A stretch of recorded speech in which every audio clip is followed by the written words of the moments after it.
क्या मऊ उपचुनाव में अखिलेश यादव ने अंसारी परिवार के सहारे बीजेपी को घेरने की पूरी तैयारी कर ली है? क्या अखिलेश यादव ने 2027 में मुख्यमंत्री बनने की रणनीति अब फाइनल कर दी है?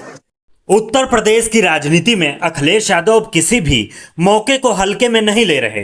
2025 में होने वाले मऊ विधानसभा उपचुनाव, 2026 का पंचायत चुनाव और 2027 का विधानसभा चुनाव, इन तीनों को जोड़कर समाजवादी पार्टी ने एक लंबी और सधी हुई रणनीति तैयार कर ली है।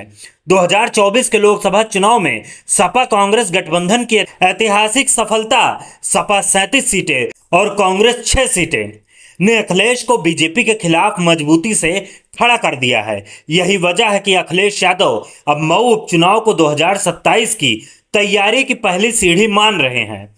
मऊ विधानसभा सीट पर फिलहाल उपचुनाव इसलिए हो रहा है क्योंकि यहां से विधायक अब्बास अंसारी को कोर्ट से सजा होने के बाद उनकी सदस्यता रद्द कर दी गई थी।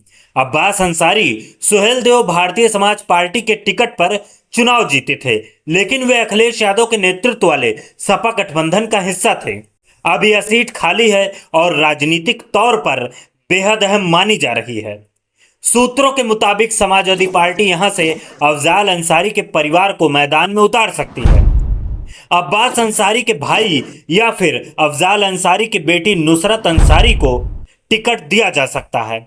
अफजाल अंसारी खुद गाजीपुर से सपा से सांसद हैं और मऊ व आसपास के क्षेत्रों में उनका गहरा प्रभाव है। मऊ में मुस्लिम और पिछड़ा वोट निर्णायक है और सपा का पीडीए फार्मूला पिछड़ा, दलित, अल्पसंख्यक है, यहां पूरा असर दिखा सकता है।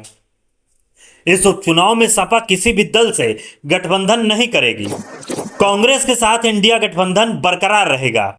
वहीं एनडीए की तरफ से अब तक प्रत्याशी की घोषणा नहीं हुई है, लेकिन चर्चा है कि ओम प्रकाश राजभर की पार्टी अपना प्रत्याशी उतार सकती है।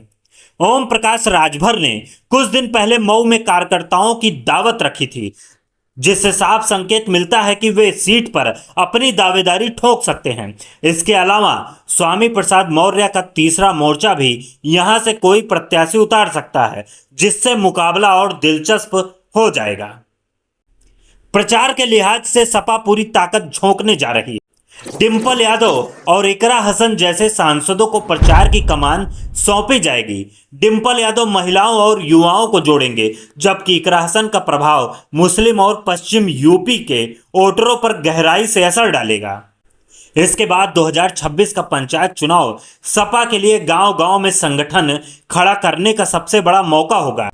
8 लाख पदों के लिए होने वाले इन चुनावों में सपा का जोर अपने जमीनी कार्यकर्ताओं और सांसदों के जरिए स्थानीय स्तर पर काम करने पर रहेगा। सांसद डिंपल यादव, अफजाल अंसारी, इकरा हसन, लालजीवा, आर.के. चौधरी और अयोध्या के सांसद अवधेश प्रसाद जैसे नेता सीधे पंचायत चुनाव की रणनीति संभालेंगे। वहीं अखिलेश यादव खुद पूरे यूपी में कैंप करेंगे। 2027 का विधानसभा चुनाव अखिलेश यादव के लिए निर्णायक होगा। कांग्रेस के साथ गठबंधन बना रहेगा, लेकिन सीट बंटवारे को लेकर कड़ी बातचीत होगी। कांग्रेस यूपी में 150 सीटें चाहती है, जबकि सपा अपनी ताकत के बूते ज्यादा सीटें अपने पास रखना चाहेगी। चंद्रशेखर आजाद से गठबंधन की संभावना खुली है, लेकिन आजाद समाज पार्टी की स्वतंत्र रणनीति सपा के लिए सिरदर्द भी बन सकती है। मायावती से गठबंधन की संभावना ना के बराबर है, लेकिन राजनीति में कुछ भी हो सकता है और छोटे दलों के साथ तालमेल की जगह सपा अब खुद को केंद्र में रखकर ही आगे बढ़ना चाहेगी। कुल मिलाकर अखिलेश यादव अब चुनाव को एक बड़ी लड़ाई का हिस्सा मानकर चल रहे हैं।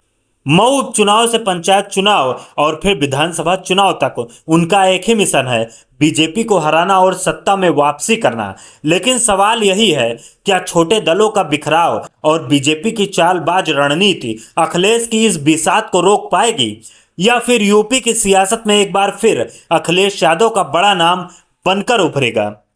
आपको क्या लगता है, इस बार यूपी विधानसभा चुनाव 2027 में किस पार्टी की सबसे ज्यादा सीटें आएंगी और कौन मुख्यमंत्री बनेगा?